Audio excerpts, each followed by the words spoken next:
Welcome back. It's Weather Wednesday, a time when Elaine and I talk about different weather things around the community, but sometimes we switch things up a little bit, and today we're talking about the Red Cross. Exactly, talking about the people in our community who help respond when that weather turns tragic. And we've had so many awful incidents, unfortunately, across California, but really around the world. We have two local Red Cross volunteers joining us today to talk about your experiences.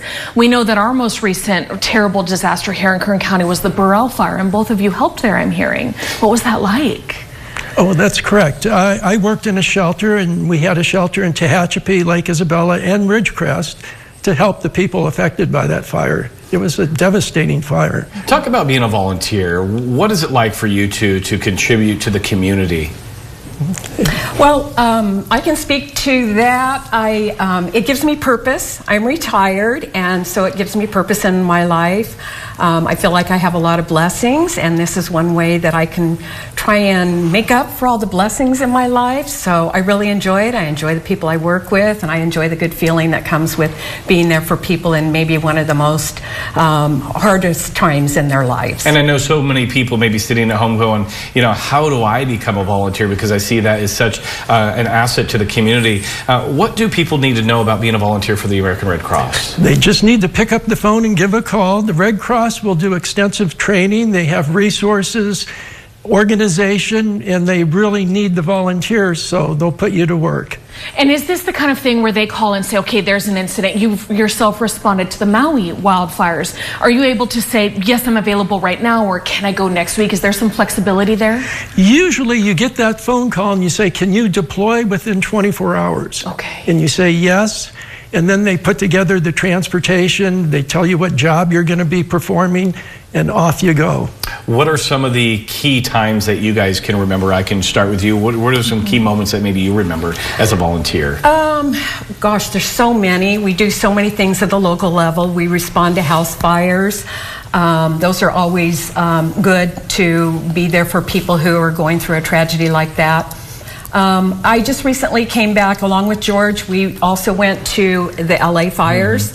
That was quite impactful. We were so happy to be there. You're exhausted. You spend 2 weeks. You work as hard as you're ever going to work in your life, but it just, you remember what you're there for. And honestly, as tired as you are, you hate to go home because you just feel like you're doing something to help those people. It kind of puts it into perspective when you go to these scenes and you look at your life and what people are dealing with, right? Absolutely. Right, the losses they've suffered and what you need to do to help out. Yeah. What's your message to those in the community about the importance of the American Red Cross and what you see that maybe we don't see? Well, we do extensive work in the community. We talk a lot about the nationwide deployments and so forth, but most of the work we do is right here in Kern, Inyo, and Mono counties. We do smoke alarm installations, we do training, blood donations, and so forth. So there's quite a bit going on behind the scenes. That's just amazing. Well, I have to say personally, from us, we always see the weather as it's coming in, and it's hard on our hearts to see that flooding will be happening, that fires are happening, that the winds are getting worse.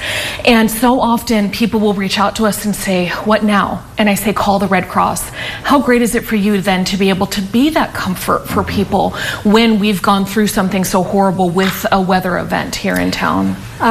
Well, it's a blessing to be able to help people. As I said, by the grace of God, it's not us. And so we can be there for them. And I like to tell the story again in LA.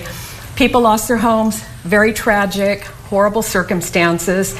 But the only time I saw people cry was when we were helping them, and then they reacted that it meant so much to them for someone to be there for them, as opposed to crying over what they've been through, which, you know, is why we're there. But yeah, it's very fulfilling to do what we do. Well, we thank you from the bottom of our hearts for all the volunteer time that you give to the American Red Cross. And please consider signing up as well. You're going to go to redcross.org and you can reach out to our local chapters to learn more from our experienced volunteers themselves. Thank you both for stopping by. Thank you. Thank you.